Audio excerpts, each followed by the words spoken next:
Vamos a hablar de las artes y las ciencias que son consideradas por muchos como ajenas entre sí.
¿Está?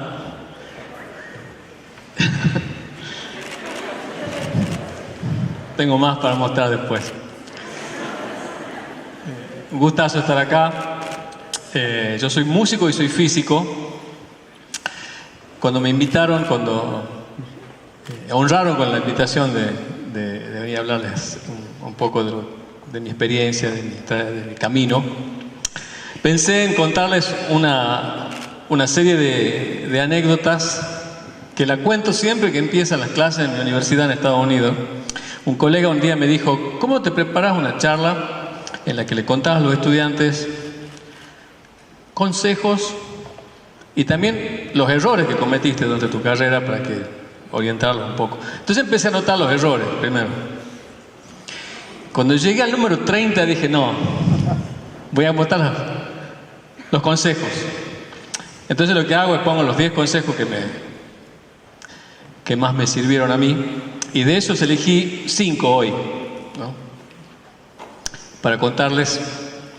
El primero, lo prendí esto, está prendido, siempre falla algo, ahí está.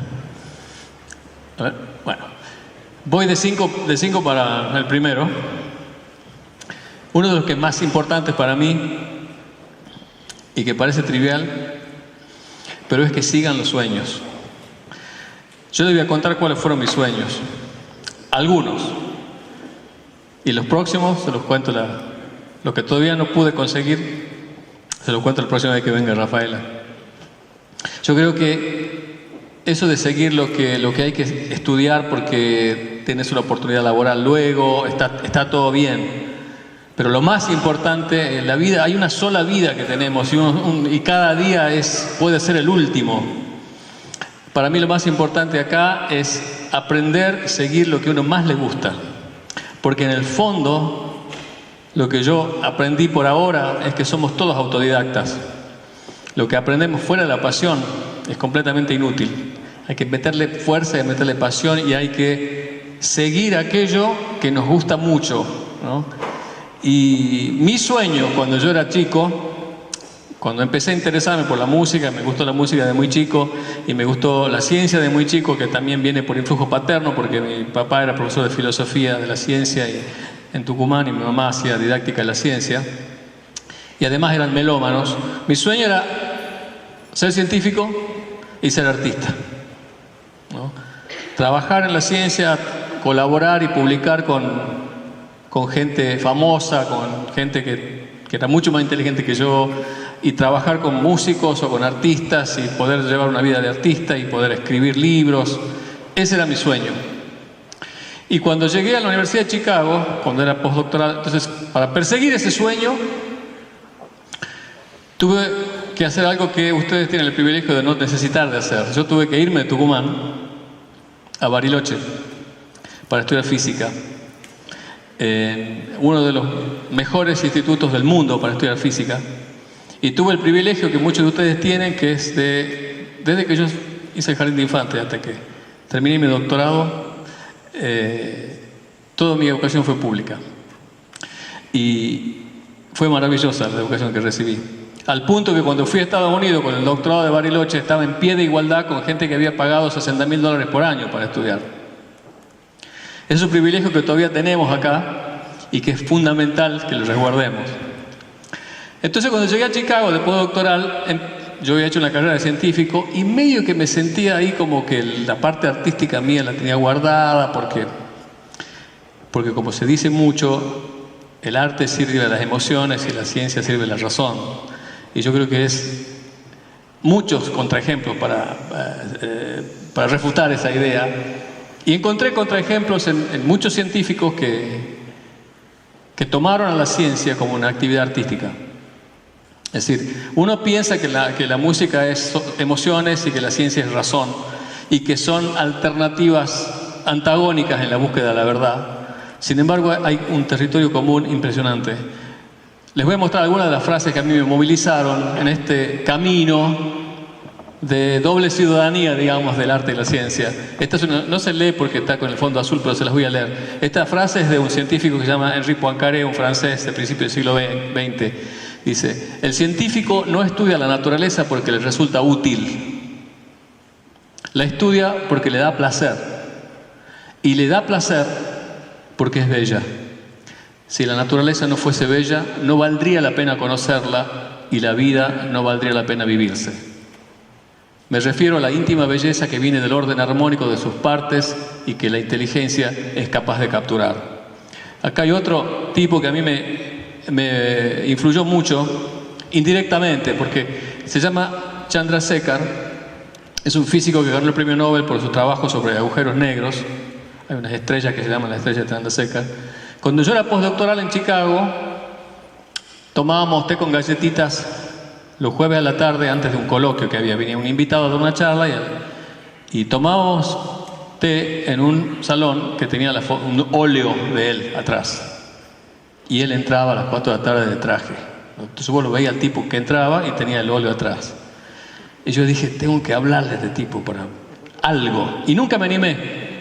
Porque era un tipo que trabajaba en un área que yo no trabajaba, yo un científico joven. Y después encontré que para él el arte fue crucial. Y acá hay una frase que yo leí de él, que es una de mis frases importantes, frase que siempre me acompaña, y es: un hecho increíble es que aquello que la mente humana en lo más profundo percibe como bello encuentra su realización en el mundo externo. ¿Qué está diciendo el tipo acá? Está diciendo que las teorías científicas no solo se construyen tratando de explicar un experimento que no se entiende, sino que se construyen con un criterio de belleza.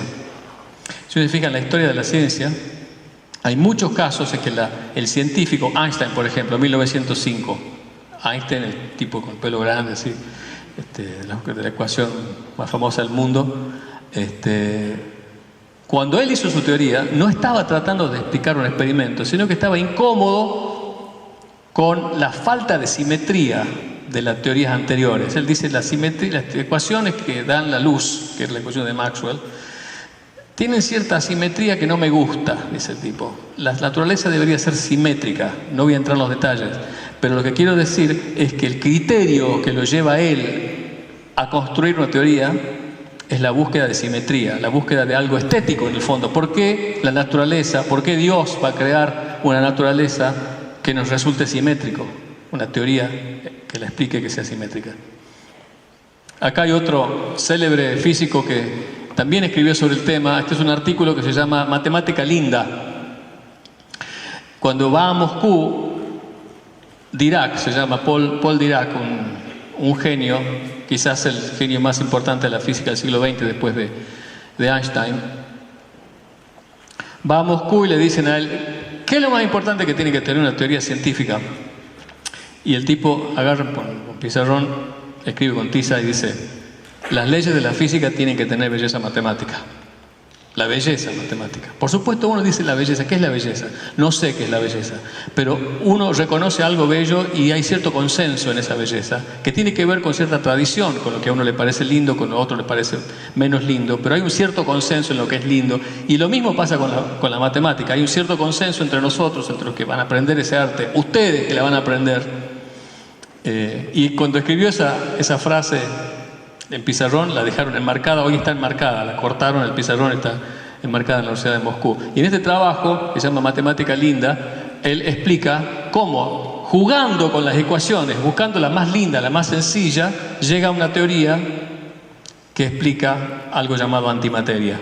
O sea, la antimateria se descubre no tratando de explicar algún experimento en el que aparece una cosa rara que no se entiende, sino tratando de reconciliar dos teorías, porque lo que hace es reconciliar dos grandes teorías de la física del siglo XX que se llaman la teoría de la relatividad y la mecánica cuántica, y tratando de reconciliarlas porque son incompatibles, jugando con la manera más sencilla de reconciliarlas, con la manera más linda de reconciliarlas, encuentra la antimateria. Y acá por último hay otra frase que este señor ustedes no lo conocen, y dice, para mi padre la valoración de una teoría no dependía tanto de si era correcta o no, sino de si era bella. Y este se llama Hans Einstein, que era un bebito cuando Einstein tenía 25 años. Acá está Einstein, tenía un bebé, no trabajaba de físico, porque no había conseguido trabajo de físico. Cuando se recibe de la secundaria, Einstein da el examen de ingreso y no lo aceptan. Entonces se va a Suiza, se anota en el Pestalozzi, que era un colegio secundario, para poder rendir el examen de ingreso, aprueba a la universidad, busca trabajo, no encuentra trabajo en una oficina de patentes. Es una oficina, el tipo trabajaba de día aprobando patentes de licuadoras, de máquinas de coser. Entonces él estudiaba las patentes y las aceptaba o no. Ese es su trabajo durante el día. Y en sus ratos libres, en ese año, con un bebé, publicó 5 trabajos, cada uno de los cuales, si los traemos a hoy, sería un premio Nobel. Y le dieron por uno solo premio Nobel, pero le podrían haber dado 5. Y los hizo en ese año. Eso para mí son frases e ideas que me inspiraron mucho, la idea de la unidad entre el arte y la ciencia. Pero por supuesto no me puedo comparar con ellos, no tiene sentido. Y ese es uno de los consejos que le doy a los estudiantes. El consejo número 4 es que no se comparen con nadie, sobre todo cuando están estudiando. Cada uno tiene su ritmo, algunos van más rápido, otros van más lentos, pero al final, si uno le pone garra, llega. Compararse con que este va más rápido que yo voy más lento, y en general, yo estoy diciendo porque yo no tiene sentido que yo me compare con Einstein, cada uno tiene su recorrido individual. Ese es mi consejo número 4.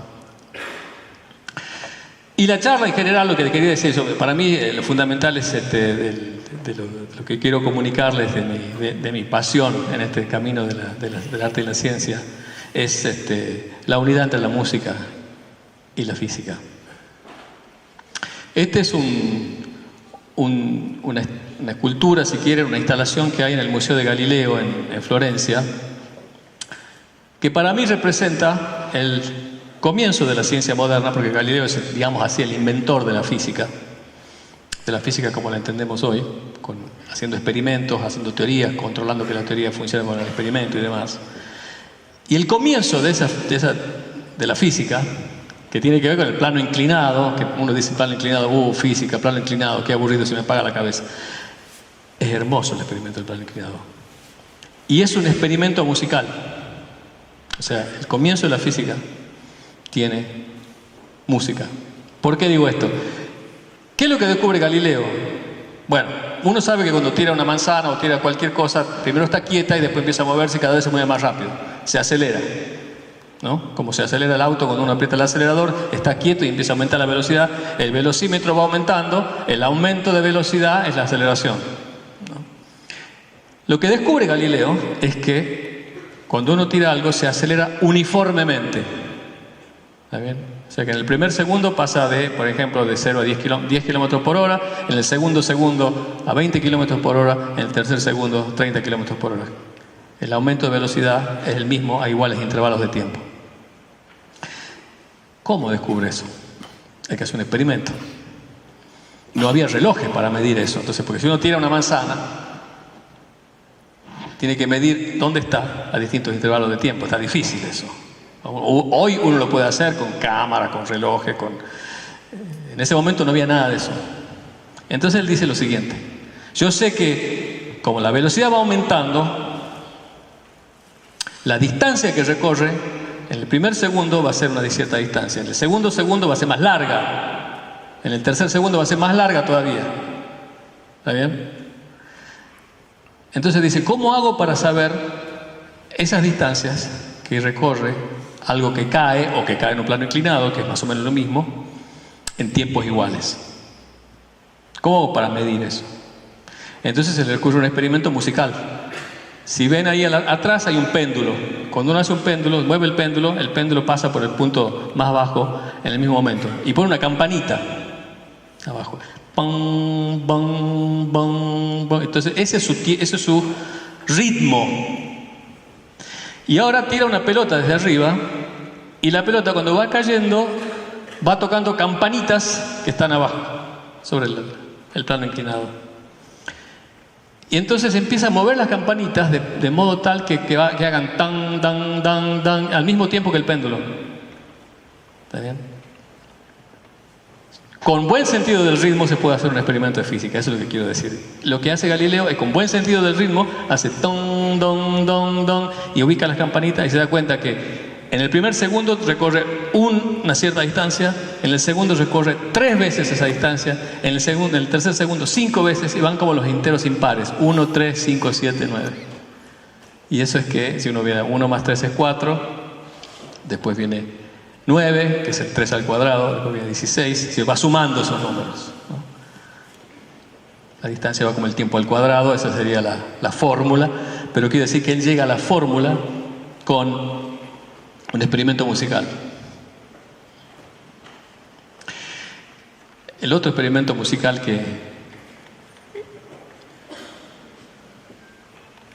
de mi antología de los experimentos musicales que tiene que ver con la física es el efecto Doppler, que no es tan fundamental como el del plano inclinado, pero que es bellísimo porque tiene que ver con la música y es un experimento en el que se usan músicos para medir el efecto. ¿Quién sabe qué es el efecto Doppler? Ok, les voy a contar qué es el efecto Doppler. Todos saben lo que es el efecto Doppler, todos lo han visto, el nombre no lo conocen. El efecto Doppler es el cambio de frecuencia, el cambio de tono cuando algo se mueve. La ambulancia viene, ¿no? ¿Eso lo han escuchado? ¿No? Y yo el otro día venía con la bici de mi oficina a mi casa y siento la alarma de un auto, ¿no? Siento que hace y paso por el auto y digo, wow, esto es un semitono. Un semitono es esto.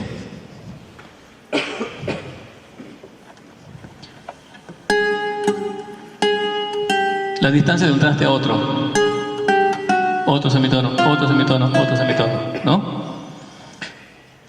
Entonces digo, si yo sé un poquito de música, si sé el intervalo, debería ser capaz de calcular la velocidad de la bicicleta.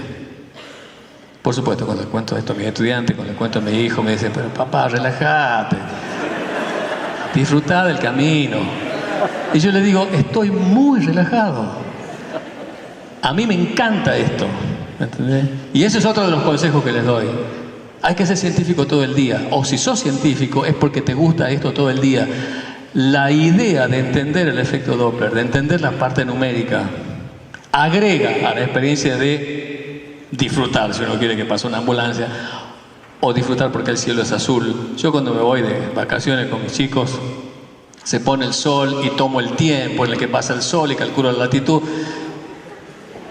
No tengo vida, me dicen. Y no, yo creo que eso es parte de la experiencia y es realmente divertido. Es realmente divertido. ¿Qué es el efecto Doppler? Bueno, el sonido son pulsos de compresión y expansión del aire. Compresión, expansión, compresión, expansión. Y el oído es una especie de manómetro que mide la presión. Entonces, si usted se imagina una agujita en el oído, cuando viene un sonido, está constantemente moviéndose porque llega el sonido con una cierta presión, después viene, aumenta, disminuye, aumenta, disminuye. Los tonos musicales, los sonidos que tienen un tono, que curiosamente distinguimos, y como comentario paralelo, ¿por qué distinguimos el tono? ¿Qué es un tono? Ah, eso es un tono. En la naturaleza hay muy pocos tonos. Los sonidos de la naturaleza en general son así llamados ruidosos. Una cascada, el ruido del viento en un árbol, en las hojas de un árbol,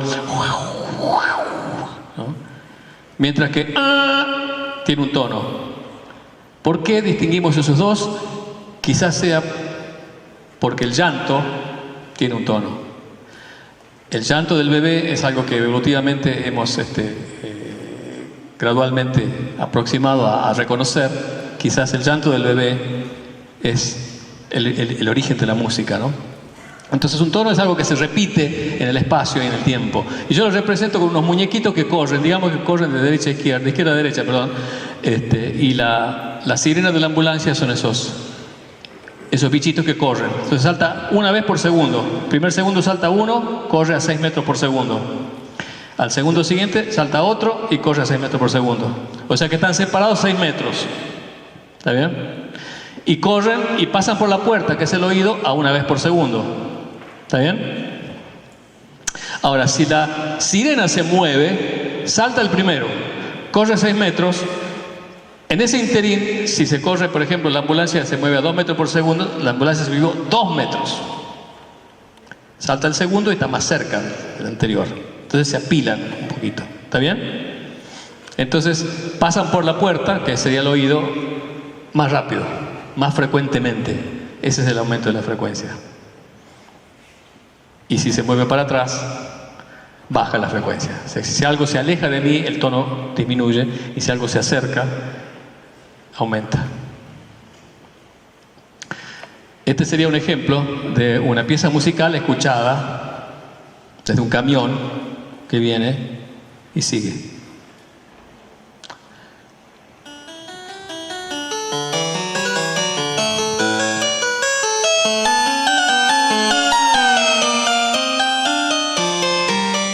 Bajó el tono, ¿no? Notan que bajó el tono. El tempo también bajó, o sea que el ritmo es un poquito más lento. No sé si notan que bajó el tono. Ese cambio de tono es el efecto Doppler.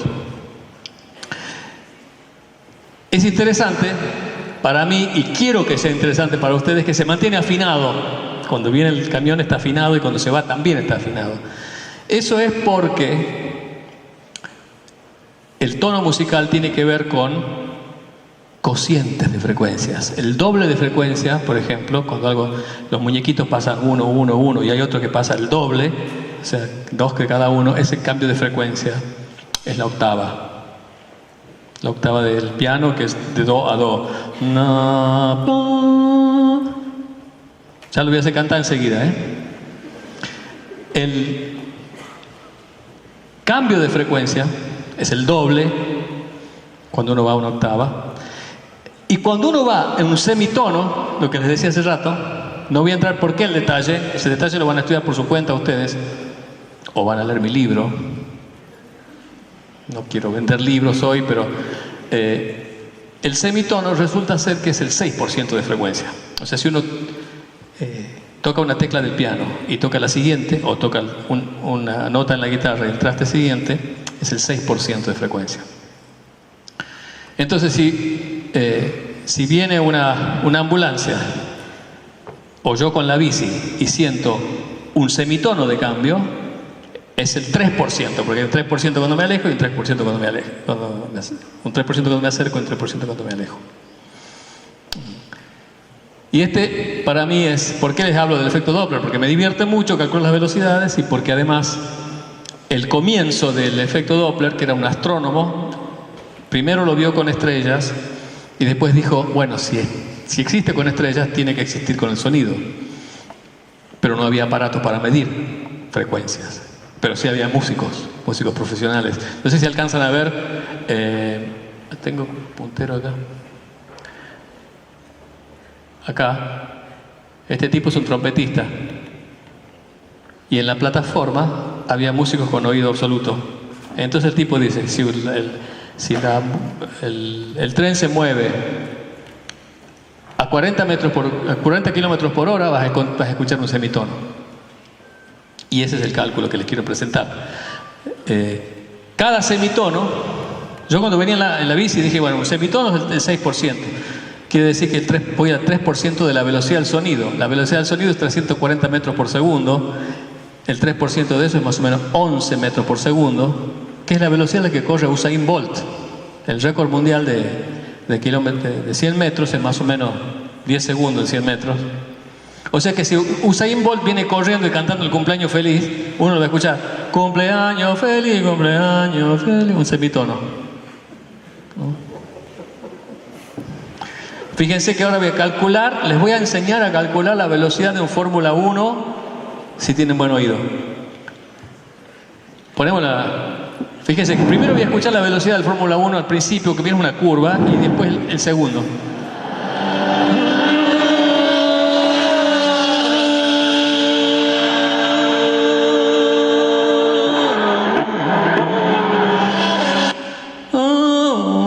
Ese fue el intervalo.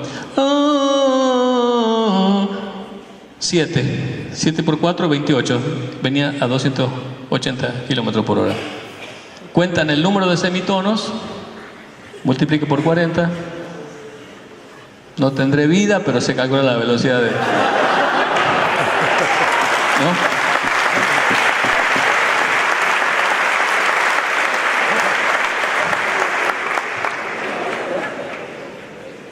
Lo que me lleva a una frase de uno de los grandes músicos del siglo XX.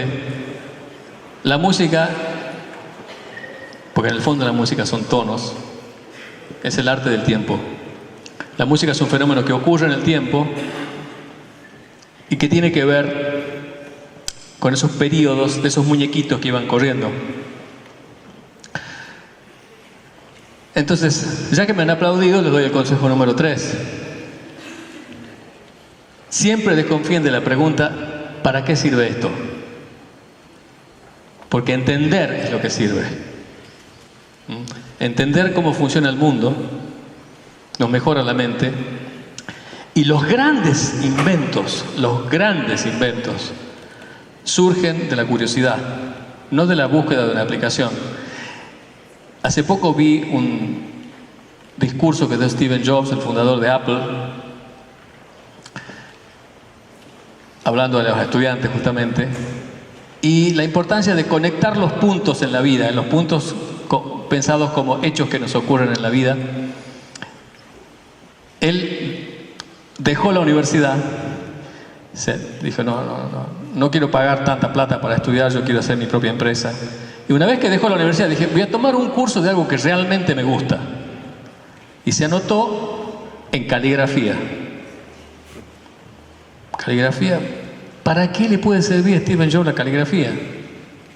Le encantó cómo eran los cartelitos, la forma de las letras, el espaciamiento entre las letras. Años después, no mucho tiempo después, cuando hizo la Mac, vino con fonts, con distintos tipos de letras diseñados. Fíjense, si él no hubiese tomado ese curso de caligrafía, hoy toda la computadora, los procesadores de texto tendrían una sola tipografía, la de la máquina de escribir, ¿no? Y nos cambió la manera de escribir. Por eso digo que es más importante entender, y esta es una de mis frases preferidas de Borges, o dicha de entender mayor que la de imaginar o la de sentir. Y esta es una frase que está piénsenlo como un dibujo en un museo, ¿no? No pretendo, por supuesto, que ni siquiera deben leerlo desde lejos, pero lo que sí quiero mostrarles es que este es uno de los trabajos más importantes de la física del siglo XX, donde se inicia la física cuántica. La física cuántica es la física de lo muy chiquitito, muy, muy chiquitito. Y a ese nivel microscópico, la materia se comporta como ondas, curiosamente. Y las ondas son lo que vibra y la música son ondas. De manera que hay una relación entre microscópicamente lo que es el universo y la música.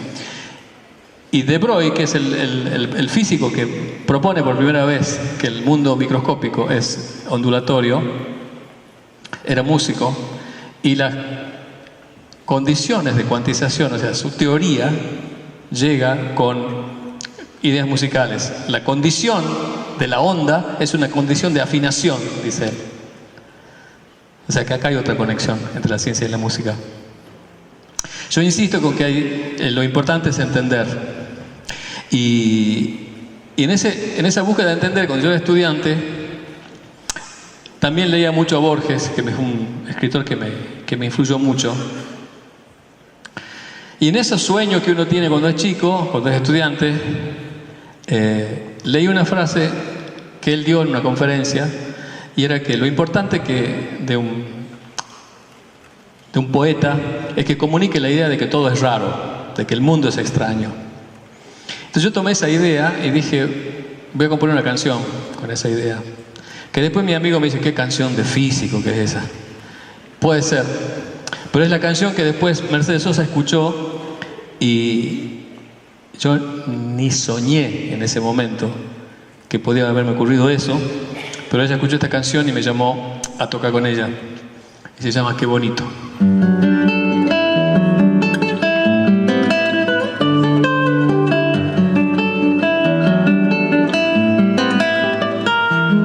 Qué bonito, qué curioso, qué bonito que haya formas, 1000 estrellas, que haya un sol. Qué bonito, qué curioso, qué bonito que haya idiomas, 1000 maneras de decir amor. Qué curioso que haya guerras, que haya treguas, que haya paz. Qué bonito que es el ritmo del vals.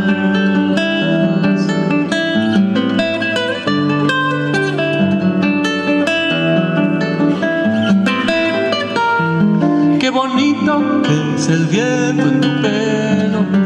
Qué curioso que haya el 5 dedos, la palabra amigo, y que los colores sean como son. Qué bonita es la verdad en tu boca. Qué curioso que haya un principio y un final. Qué bonita que es la luz a la mañana, ver las hojas, ver las ramas y saber que el mundo está reinventando sus antiguas maravillas, nuevos llantos, nuevas risas y este valsecito más.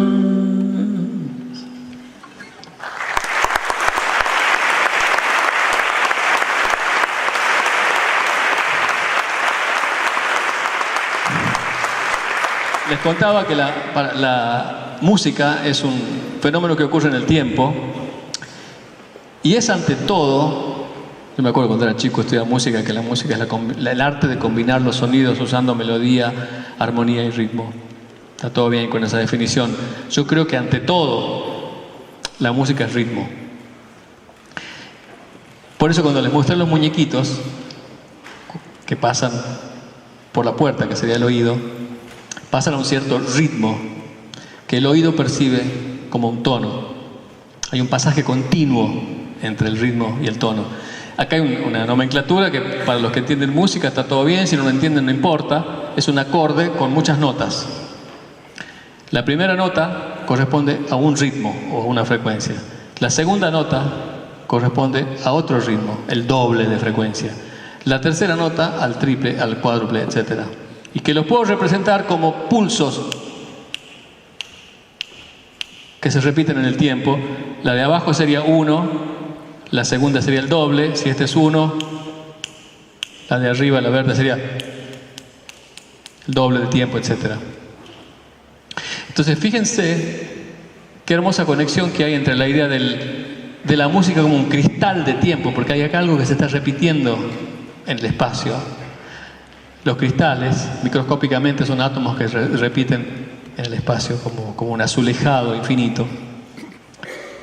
Y yo creo que es eso, la música es un cristal de tiempo. Y fíjense si escuchan eso. Yo tomé 2 pulsos. Fíjense que primero van a escuchar pulsos. 1 y el otro, 1 cada 2 y otro 3 veces. O sea, tac, tac, tac, tac, tac, tac, tac, tac, tac, tac. Y el otro, tac, tac, tac, tac. Que generan el intervalo de así llamado quinta. Ta, pa. ¿Está bien? Que suena consonante. Cantemos el intervalo ese de esta mitad para acá. O sea, de esta mitad de la sala vamos a cantar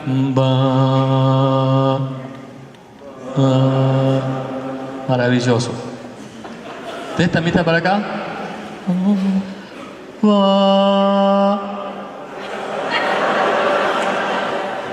maravilloso. Vamos juntos.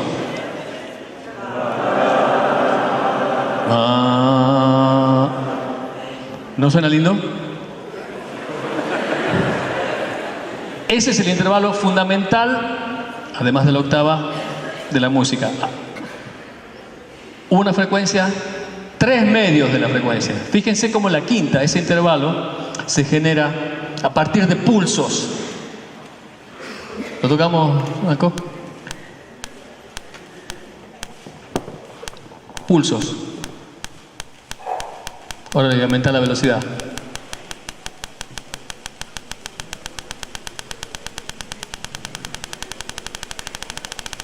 Y enseguida van a empezar a escuchar un tono.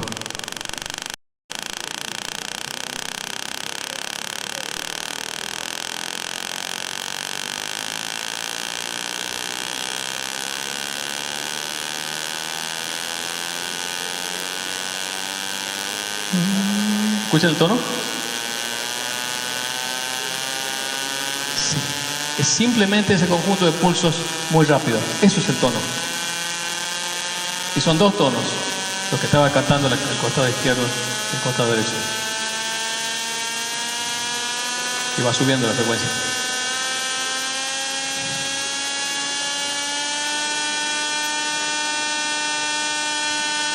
Y ahora lo voy a hacer bajar.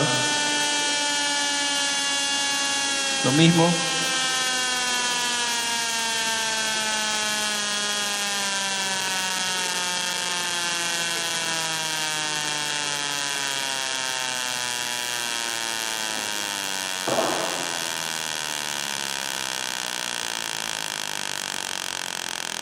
Está bueno, ¿no? A mí me gusta. No es que va a tocar digamos, que va a poner en el MP3 para escucharlo en el ómnibus, pero es muy ilustrativo. Al punto que les quiero hacer escuchar otro más. Ya sé que quieren otro más, otro tema del mismo disco, ¿no? Este ya son, ¿no? El otro era 2 y 3, estos son 6, 5 y 4. O sea, pulsos que se repiten 6 veces en un intervalo común. O sea, cada 6 veces del primero hay 5 del segundo y hay 4 del tercero. ¿Está bien? Y eso da un acorde de 3 notas. Para los que han visto música es la tríada. ¿Lo ponemos, Franco? Se puede enseñar a bailar con una de estas. Por ahora son pulsos. Coinciden cada tanto.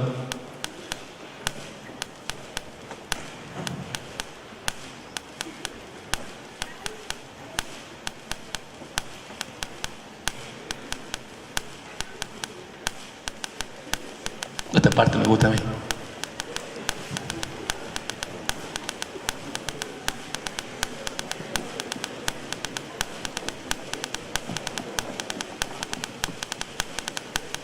interesante como en cierto punto el oído empieza a hacer una transición entre escuchar los pulsos, como cuando uno ve una foto de muy cerca, ¿no? Y de pronto cuando empieza a ver lejos, ya ve la imagen. Y acá lo que ve, es que escucha, es el acorde.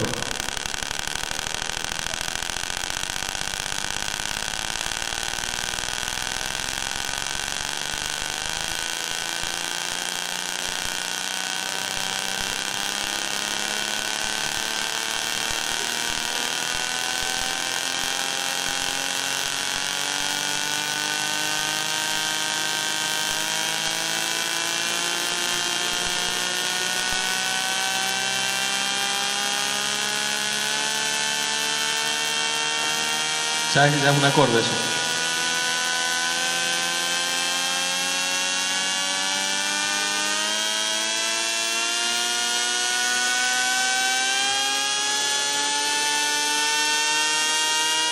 Podría ser un instrumento musical.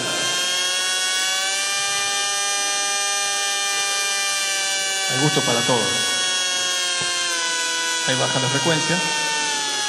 La única diferencia es la rapidez con que pasamos los pulsos. Y ya van a empezar a escuchar los pulsos de vuelta. La música es un fenómeno que ocurre en el tiempo. Los tonos son cristales del tiempo.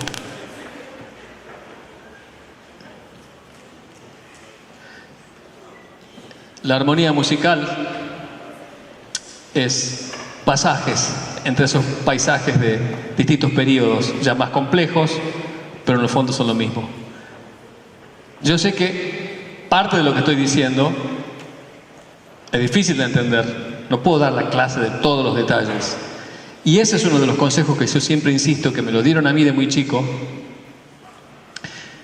forzarnos a hacer lo que nos cuesta.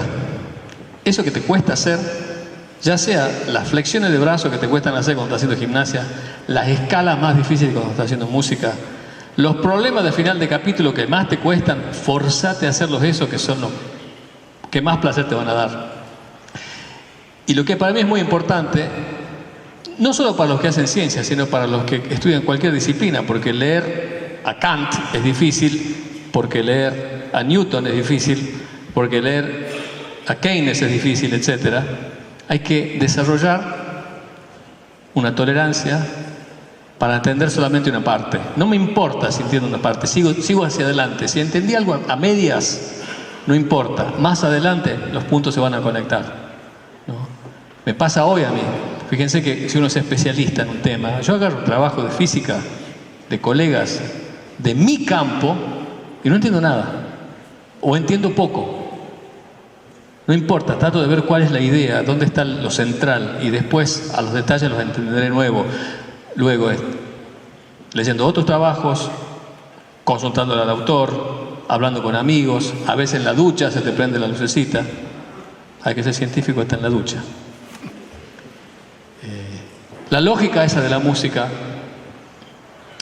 la idea de que el universo sigue leyes musicales, como dice Schrödinger en su artículo de la física cuántica, es muy antigua, y la escala musical, curiosamente, cuando uno la construye con intervalos de quinta, imagínense esta línea, esta parte del teatro cantaba una nota, esta cantaba una quinta encima. Si sigo agregando teatros, voy a generar más notas, y esas notas generan una escala, la escala musical, que curiosamente tiene 7 notas.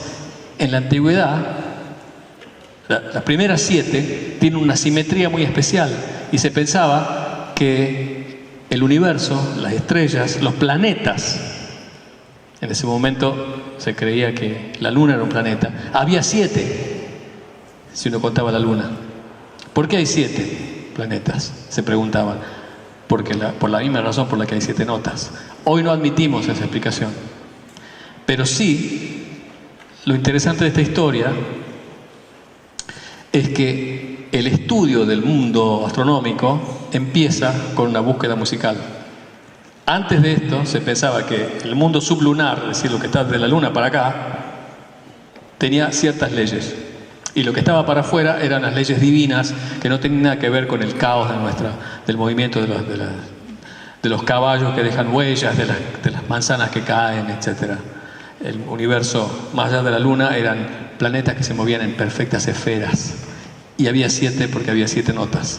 Entonces, hoy no admitimos esa explicación, pero la búsqueda de un universo que se comporta con las mismas leyes que en la Tierra, que resulta ser lo que entendemos hoy, las leyes de la física en Marte son las mismas que las leyes de la física acá. Se origina en la música. Y a mí me gusta mucho esta exploración, lo que les decía del consejo número 4, de buscar conexiones, ¿no? De buscar conexiones y de buscar... La maravilla de la ciencia es encontrar conexiones y encontrar leyes en lugares muy inesperados. Antes de terminar y antes de cantar la última canción, voy a hacer un experimento. Apuesto que en las primeras dos filas, a ver cuántos hay. Sí. Hay 2 personas que cumplen el mismo día. Fíjense que la chance de que alguien que yo agarre al azar cumple el mismo día que yo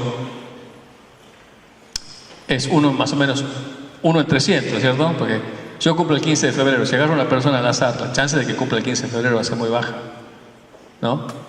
Sin embargo, yo sé, y no les he preguntado, casi sé, que en las 2 primeras filas hay 2 personas que cumplen el mismo día.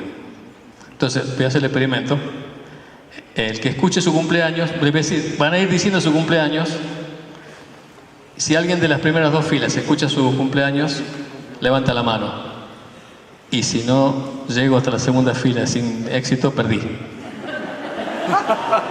Me estoy jugando, ¿no? El 10 de mayo. 10 de mayo. 26 de noviembre.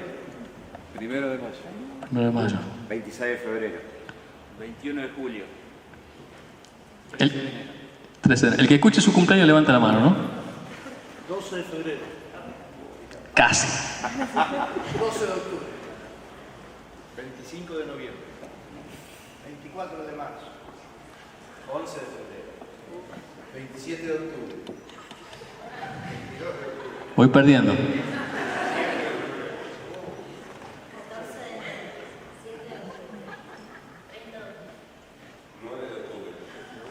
Segunda fila, ¿no? Dije.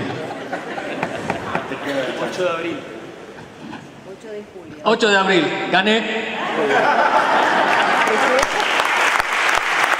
¿Por qué no les aposté algo? Es curioso, hasta en el azar hay leyes. Esa es la exploración de la ciencia. En un grupo de 23 personas hay un 50% de chances de que 2 cumplan el mismo día. Cuando escribí un libro, el otro libro, que también lo pueden comprar, conté este ejemplo. Y un lector se fue a la base de datos del Mundial de Japón, donde están creo que son 36 equipos, que tienen 23 jugadores, porque hay 11 jugadores, 11 suplentes y un arquero suplente. Entonces se buscó en la lista de todos los jugadores y buscó los cumpleaños de todos los jugadores. Y en la mitad de los equipos había 2 que cumplían el mismo día. O sea, es una ley azarosa, ¿no? Yo no puedo garantizar que haya 2. Puede ocurrir que no, puede ser que se pongan de acuerdo, que ya saben el truco que voy a hacer. Pero en un grupo de 23 personas el 50% y en un grupo de más de 23, como más o menos por acá, ya la chance va al 80%. O sea que tenían un 80% de chance de ganar. Me jugué y gané.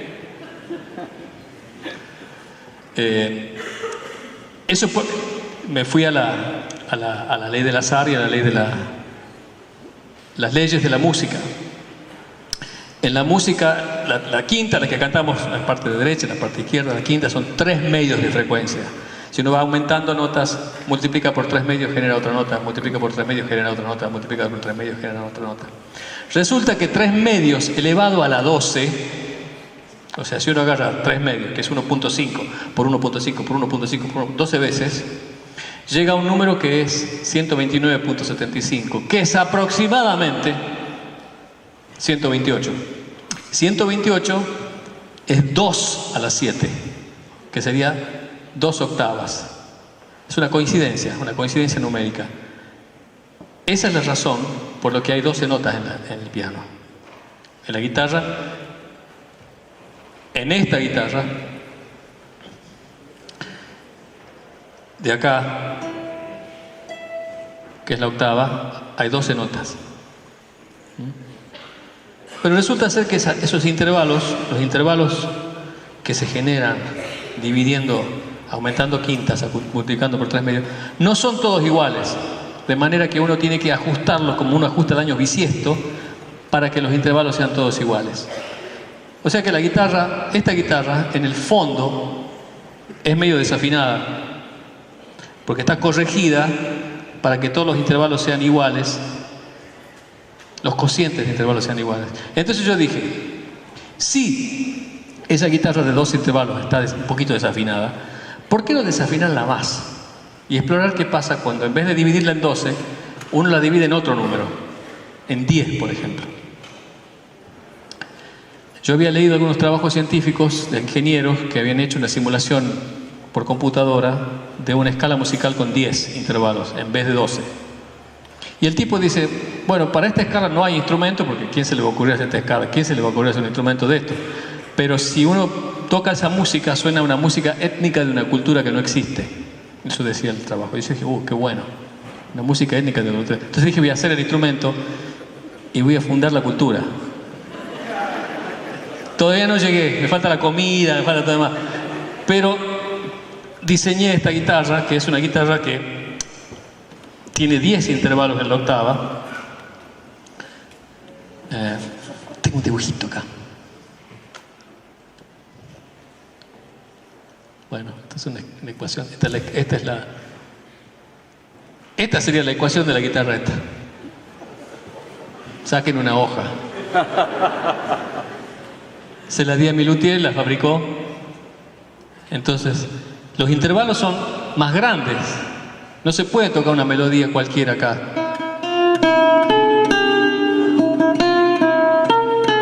Suena raro. Pero son intervalos. Entonces, por ejemplo, la escala cromática suena casi tolerable, ¿no? Entonces empecé a componer la música, a ver si terminamos con la cultura en algún momento, fundándola. Esa sería una chacarera decafónica.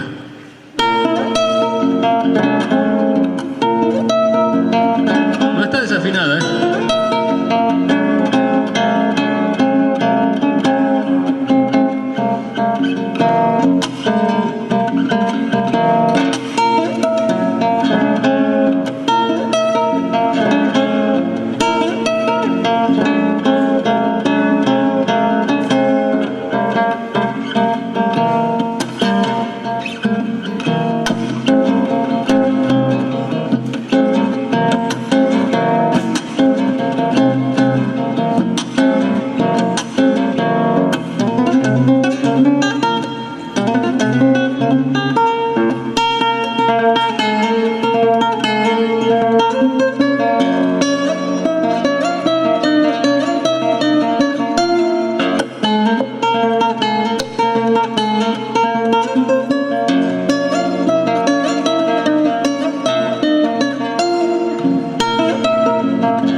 Esa es la chacarera decafónica. Hay otras opciones, hay otras posibilidades musicales. ¿Dónde está mi? Ahora me perdí acá está. Y eso me llega al último consejo.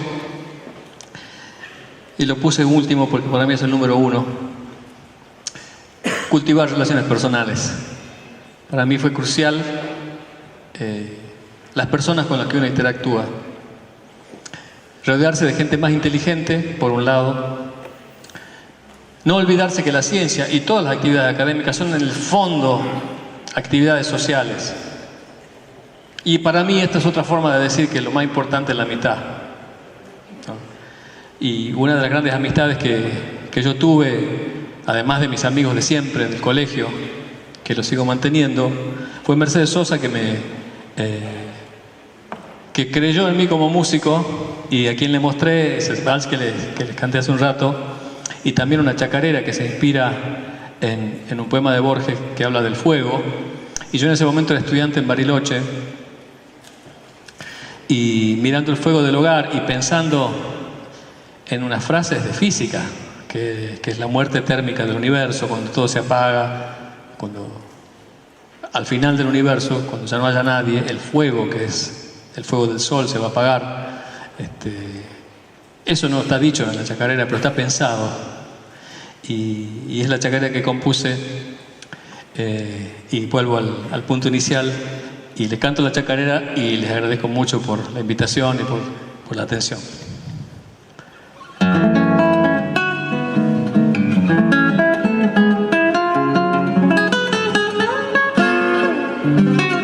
Fueguito que vas quemando, sangre que daré la leña, dame el calor que me falta para desvelar mi pena.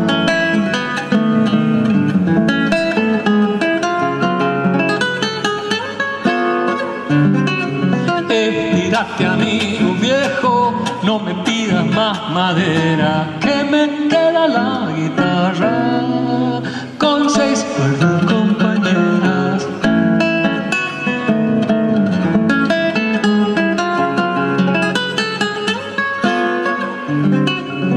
Acompáñame despacio, no hay para qué darnos prisa, que en las brasas del infierno yo también seré ceniza. Y caricias a fuego lento, lento el trigo de tu pan, cuando ya no quede nadie, solito te apagará. Muchísimas gracias.